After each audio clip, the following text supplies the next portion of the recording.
are not it. I don't know what. I think my favorite is Candy's. Everybody else is no. Sonya, baby, every tagline. I know this is only season 2 for you. Every tagline don't need to be about a race. We get it, gold medals, okay? Sheree, whack. Whack is one of them all. More like she broke the internet. Girl. Not today, Sheree. We have had enough of you. Just starting off foolish. Foolish in her scenes, foolish in her tagline, just foolish overall. Anyway, Marlo's girl, no. Kenya, it was too similar to the I Am the Moment tagline from last season. Who else? Drew, girl, gaslight, spotlight. None of this ain't right, okay? Anyway, what's up, y'all? It's your girl, Sakina, and I'm back with another review. This is my review for The Real Housewives of Atlanta. This is season 15, episode 2. Be sure to check us out tonight on the Whether You Like It or Not panel. It will be hosted by Really B TV. The link will be on the community tab, because y'all know I always say it's going to be in the bio when it don't be there. So, yeah, just check your community tab, child. We'll go ahead and share it, and y'all tune in tonight at 8:30 Eastern Standard Time, where we will talk about this and kiki and have a good time. Okay, so let's go ahead and get into this review. But I got to watch the first scene, because usually I watch the first scene and then I get into this. But I had to talk about them taglines because they wasn't doing nothing for me. So, I'll be back. So, of course, we starting off with She by Sheree and Chateau Sheree. And I guess she got enough money in her budget to afford this private chef so much, because she back again. She was making a meal for her and Martell. Now she making a meal for Sanya and Marlo to come over. So they doing a brunch situation, and they're discussing BravoCon, and they're hot off of that. They're talking about Mama Joyce and how she was talking about Todd, and Sheree was saying that she's surprised that Mama Joyce, after all these years, still has nasty things to say about him. And honestly, I'm surprised too, because girl, Miss Lady, they've been together all this time. It's time for you to just get information, okay? They're going to be together. They work well together. They're a team. Candy ain't trying to leave her man, so I'm going to need you to just go ahead about your day. Like, I understand. Watching Candy in the Gang definitely gave another perspective of Todd, because Todd definitely was pissing me off with being okay, not having a generator, the power going out, and people, oh gosh, excuse me. But yeah, people being hot and not being able to pay for their tab because they ain't no electricity, not being able to enjoy the experience. Things like that is this, it's very janky, very ghetto. So I understand the frustration with that, because I was ready to cuss Todd out a few times watching Kenny in the Game. But overall, it's like, Mama Joyce, I'm going to need you to go ahead and let that go. So they were talking about that, and Marlo was like, Candy need to stop talking about me and worry about, words on the street. The word on the street is your mom. So then they get into Drew. And, Sanya's beef, and Drew was like, at BravoCon, because remember, they did go back and forth. Drew was like, was I causing you trouble, or was you looking for trouble, or something along those lines. And Sonya's like, Drew was being fake, because she texted her after the reunion, because they was going at it at the reunion too. So Drew texted her after the reunion and was trying to make amends with her. But then they get on the BravoCon stage, and here she go again. But my thing is, with BravoCon, they ask you certain questions, and you respond a certain way. Now, the thing is, saying it really, I do feel like you were looking for a moment with Drew. I did not like the way that you handled Drew last season. I felt like it was fake. It was phony. You was trying to, do the most, and it really made you look foolish. So, yeah, I don't blame Drew for bringing it up, but at the same time, if she did reach out to you and y'all were supposed to make amends, then she was supposed to honor that. I mean, it just all depends on what questions were asked. But it was funny to me that Marlo was like, she had her little Michael Jackson moment. Girl, where was your other glove? I said, as a Michael Jackson stan, sis, he only wears one glove, so she was doing it right. Talk about the Martell stuff. And, she felt like I was taking up for him. No, I'm taking up for what's right. Like, he felt ambushed. I think it's important that my friends respect Martell. This man is kind, he's funny, none of the arrogance or cockiness that I see on his show. Oh, okay, so you just let us know that you watched the show. And what makes you think that that's not really who he is? Love and Marriage Huntsville is a hot-ass mess, literally. Which is why I couldn't watch it anymore. His behavior on that show is exactly who he is. And if you want to justify that, then so be it. But be dumb in silence, Sheree, because every time you open your mouth to defend him, to defend, you know, abusive or aggressive black men, to talk about your business, just a lot of stuff that you spew out of your mouth is BS. And I just want you to be a dummy in silence in all aspects of your life, because I'm tired, like I said before. And stop saying that Martell was ambushed when you're the one who brought him over there. Like, literally, you already knew what you were bringing him into when you told him to come here. So stop saying that he was ambushed, because at the end of the day, he is not a victim. Sheree is also impressed that Martell picked her up from the airport. That's the bare minimum. And if you're impressed by that, that tells us all that we need to know about you and your dating experiences. Drew and Ralph. Now, they're in counseling and doing all these things that they love to do together, but making a competition out of it. I said, oh, okay, so y'all love rock climbing, right? Because this is what y'all doing. But you don't know how to rock climb. What? Okay. So then they start talking about her song. Because, you know, she's fully back into the studio trying to pursue her music career. And it's doing like 30,000 streams or something. And she feels like that's good. Ralph feels like it's bad because there isn't any marketing or anything put behind it. I feel like, okay, well, if you're not putting any marketing behind it or advertising, then I feel like, yeah, those numbers are pretty good for something that wasn't even pushed. And Drew feels like you put it out and then you just went back to work. Like, he didn't do anything with it. That's because you don't need to be working with him. He don't know what the hell he doing. He riding your coattails, if you ask me. And I don't understand why you felt like that was a good idea. Y'all already don't operate well as husband and wife, so why would you want him to be in the midst of your music? Like, absolutely not. And take him off of your damn art cover. Like, what the hell? Like, that just does not make sense to me. But he talking about they could be like Ike and Tina. And she had the nerve to fix him up and say, I thought we was more like Jay-Z and Beyonce.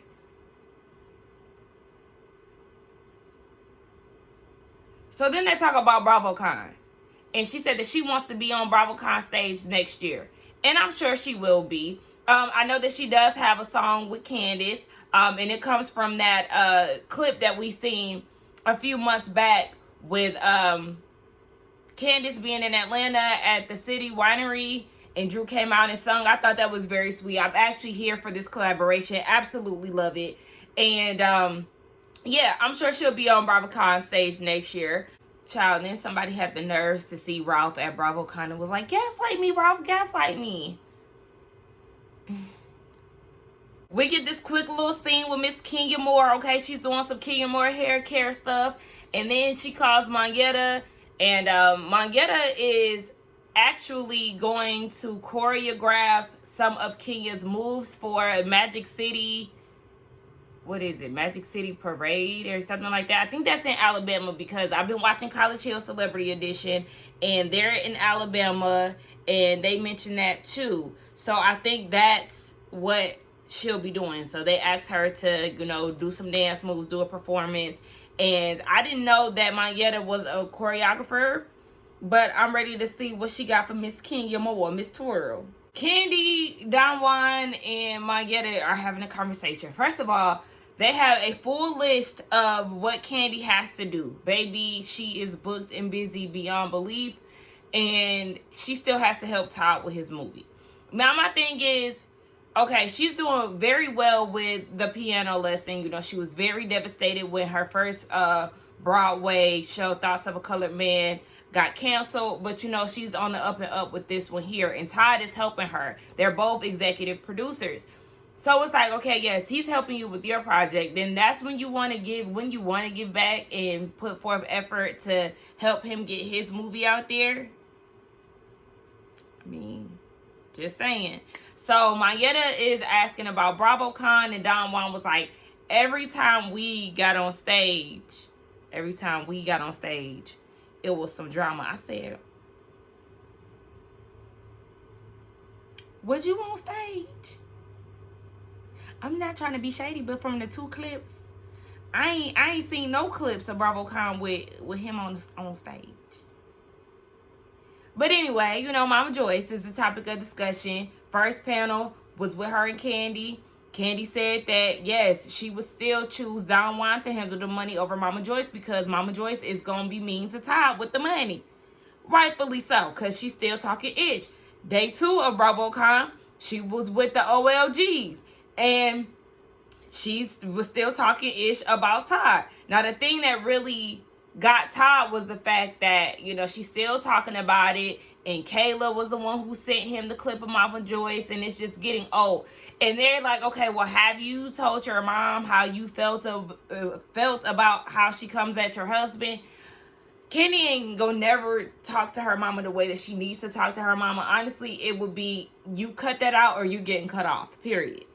Because, I mean, it has to stop. She's thinking about her kids. You know, at some point, Ace and Blaze are going to see this and you're trashing their dad. Like, let's stop. You're talking about you would choose somebody that actually has a real job. He had a real job. We're not going to keep going down this road. Anyway, it's old. It's tired. And we keep going back and forth and back, seasons back with the same thing. Mama Joyce has not grown. So let's just move on. So we get over to Drew's house. Courtney's getting ready to come over. And before Courtney comes over, Drew gets on the phone with Candace. And Candace is like, well, you know, I'm in your city, but I actually am performing. Shamari was supposed to perform with me, but since she can't, I thought about you. And Drew, you know, like I said, we talked about this earlier. Yes, Drew gladly accepts. And she also says that her and Candace are really close. The couples met back in 2019 for Drew and Ralph's 7th year anniversary. They spent it with Candace and Chris. So, yeah, they're really close. And, you know, we'll see that pan out. So then Courtney gets there. And she's there with her ex-partner. And Drew recognizes him because they were in a movie together. What was he on? Beauty Shop? He was in music videos. Definitely a heartthrob back in the day. He done lost it.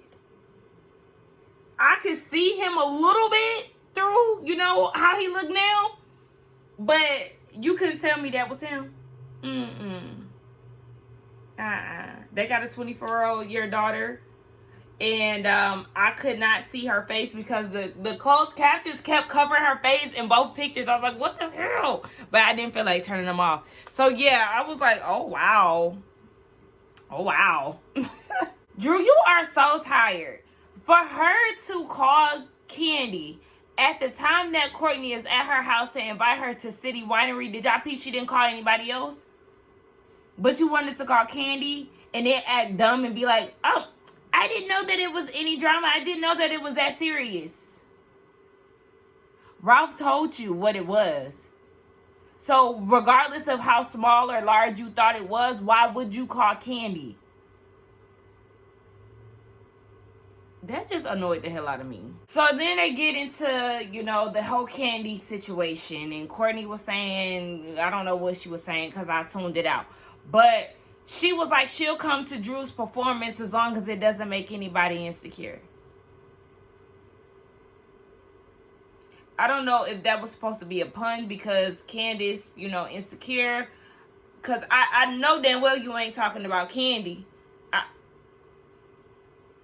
We're going to assume she's not talking about Kandi. Anyway, so then they talk about Sonya because Courtney is like, Sonya is the one who told me to talk to Kandi. And then I go and talk to her. And now Sonya is saying that she never said that. So Drew was like, listen, one thing about Miss Sonya, honey, Sonya, Sanya, whoever, she gonna flip-flop, okay? Because I guess they did make amends. You know, Drew reached out to her, but then Drew said that Sonya unfollowed her on Instagram. So she's like, yeah, 1 minute she'll be cool, and then she get around people, she don't want to fool with you. So yeah, you just never know what you gonna get when it comes down to Sanya. And speaking of Sanya, baby, I just got a heavy craving for some Jamaican food. Wow. Damn, it hit me hard. Hit me hard. I might need to go ahead and get some of that. But that food, that chef was cooking, okay? Everything, that mac and cheese, oh my gosh, y'all, I miss my mama's mac and cheese. Man, I tell y'all, my mama throws down on mac and cheese. That look like my mama mac and cheese. Ooh, the mac and cheese. Look like it might have some kale, a salad, the salmon, the shrimp. I said, come on, Miss Chef Lady.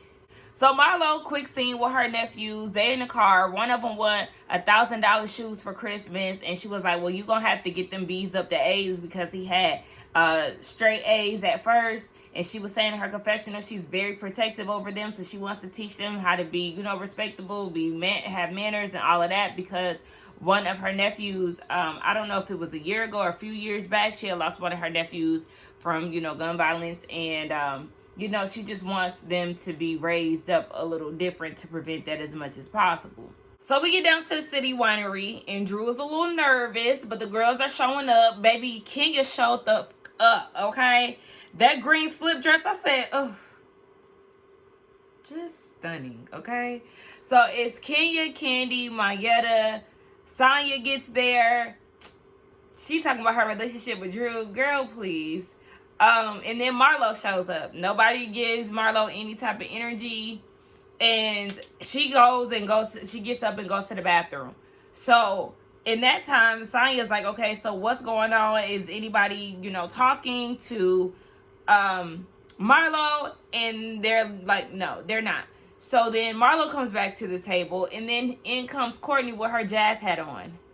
Marlo's relieved to see her there because, she does not have an ally at the table. I mean, she got Sanya, but, clearly she ain't stunned her that much because she'd rather see Courtney or Sheree show up. So then they like, okay, well, where is Sheree at? Sheree is at home, and in her confessional, she had the nerve to say, she said to Miss Drew flop.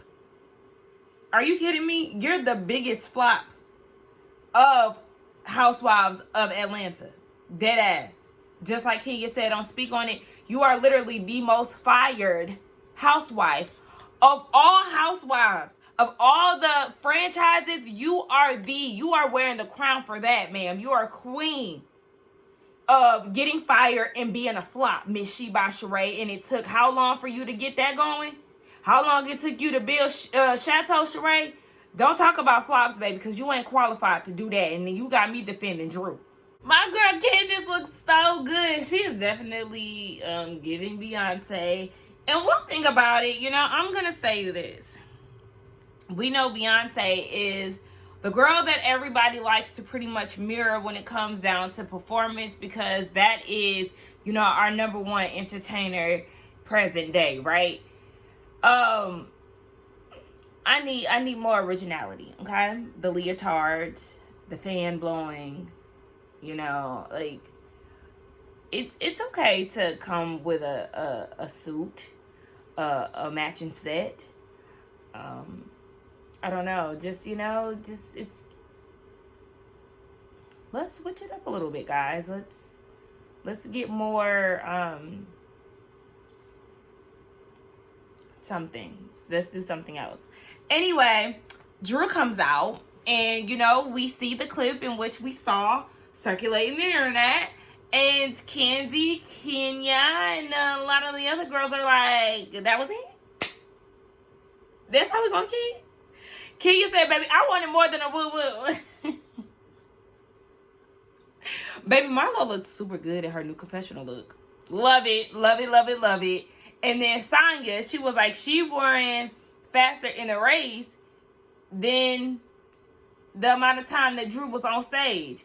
And record shows that, yeah, she definitely did. And I was like, oh, wow, okay. Wait, or did she lie? Hold on. No, Sanya. Drew got you beat. Drew got you beat by 6 seconds, honey, okay? But, I mean, that just goes to show that you fast as hell. It's something about people showing up with the store-bought flowers, and it's not even, because don't get me wrong, baby, I get me some flowers from Trader Joe's. I get flowers from Whole Foods. Sometimes I even get flowers at Kroger if I think the flowers look nice. So don't get me wrong there, but like Ralph and Chris both had the same flowers that I be seeing down at the local grocery store at Kroger. So I'm like, why y'all just don't go to a florist to get like a whole bouquet? Y'all, I am cramping. I'm cramping and I have no idea why. My cycle is starting in 10 days. So it's like, what the hell is going on? Anyway, that's just bothering me. I'm trying to fight through it, but it's acting up and I don't get cramps no more. Anyway, I love me a good old crossover. So I was happy to see Candace and Chris on the TV screen down in Atlanta. And hopefully we get more of that. So after Drew's performance, you know, the girls get together and they are like, girl, explain to us why you was up there doing woo woo woo for 5 seconds. And she was like, because it's Candace's performance. You know, she was just, you know, there. And I understand that. Like, yeah, it's not a Drew Sidora moment. Candace brought her on stage. I feel like that was enough. It was a little sneak peek, but they have a whole song to show for it now. I think it's beautiful. Now, hopefully the song gives Drew more of, you know, a verse versus what we seen on stage. But, you know, it was Candace's moment, and she wanted to share that with Drew, and that was enough. Now, Drew can get her own city winery, you know, tour going on, and then y'all can discuss that. Y'all can see a whole performance. But anyway, Kenya was like, yeah, Sonya, you know, she gave you a standing ovation, child. And Sonya was like, yes, you know, she was proud of her X, Y, and Z, but she wants to know where they went wrong because, yes, Drew sent out an invitation to her mom's birthday party, you know, trying to get on the right track with Sonya, and then BravoCon comes and she's acting funny. So Drew was like, I really don't know where I stand with you because, you know, one minute is this, next minute is that. You know, I dropped the merch and she thought maybe Sonya had a problem with that. I didn't even know that Drew dropped merch.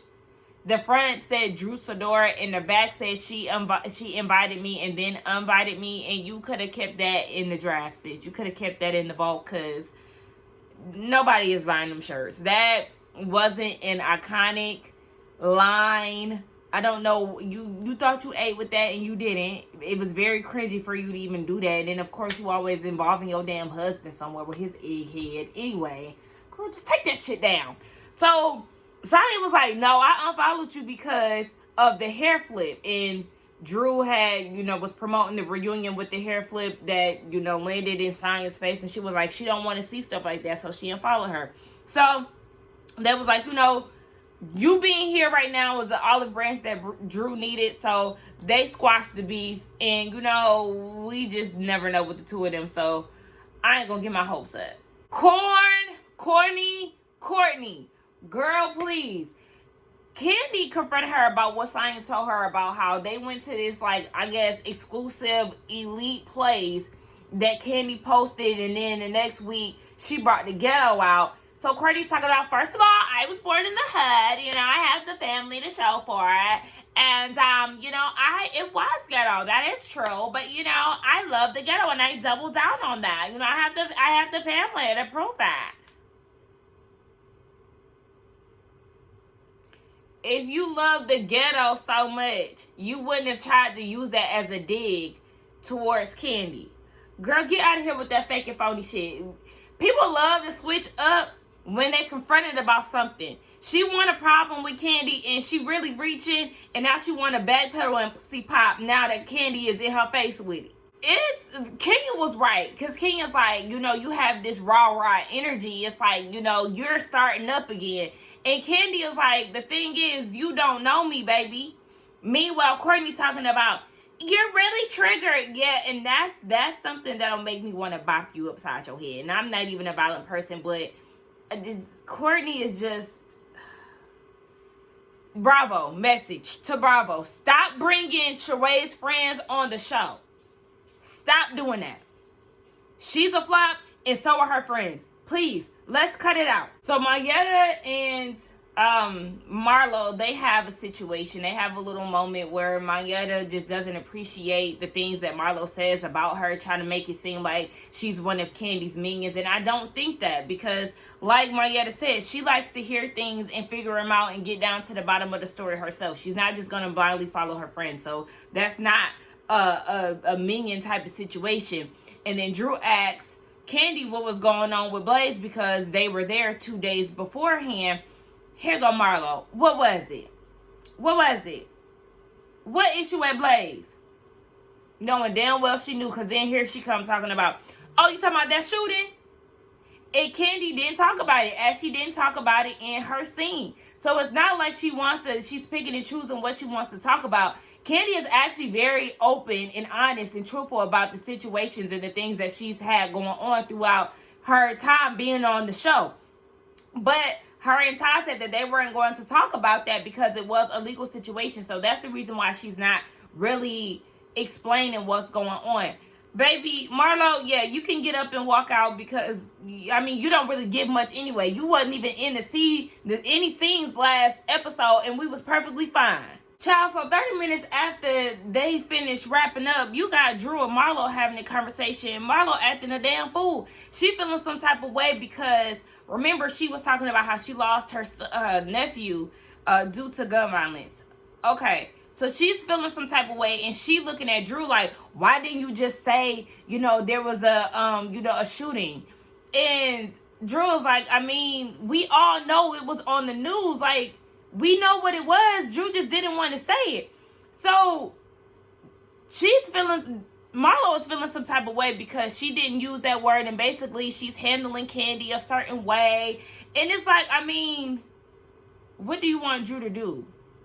Why are you so mad at Drew? Why are you so mad at Candy? And then we get down to the root of it. Her nephew actually used to work at OLG. I don't know if he was working there at the time. I think they showed the text messages between Marlo and Candy. So it looks like he used to work there some time ago. But, once Marlo said that, he passed, Candy was like, damn, I'm sorry to hear that. And then they seen each other in person shortly after that. Marlo's reiterating the story, and Candy is like, damn. And I guess because she didn't get the reaction that she wanted, Marlo was feeling some type of way. But the thing is, it is messed up. But at the same time, you can't force her to feel something that you feel. Your connection with your nephew is stronger than Candy probably had. Honestly, with having a business, you're not going to know everybody, unfortunately.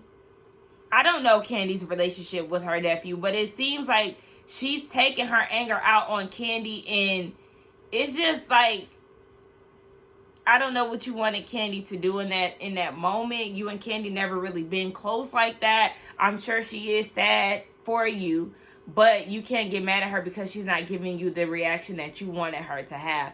And let's not forget, Candy is a person that does not really know how to deal with people when they're feeling sad. She's very awkward when it comes down to that. So you have to just realize that everybody is not going to react the same way that you do. It was very, I don't want to say it was exaggerated, because I don't want to take away, how Marlo feels about her nephew. But I damn sure feel like she's doing a little too much. She's doing way too much when it comes down to Drew and Candy. Like, girl, please. I don't know what you're doing here, but please. Let's get down in the comments to talk. Y'all let me know what y'all thought about this review as well as the episode. Again, check us out tonight on the Whether You Like It or Not panel hosted by Really BTV. I got to get out of here because I'm hungry as hell. Do not forget to like, comment, and subscribe to my channel. And I will see y'all in the next one, which is Summer House Martha's Vineyard. I got to eat, and then I'll come back and do that. All right, bye.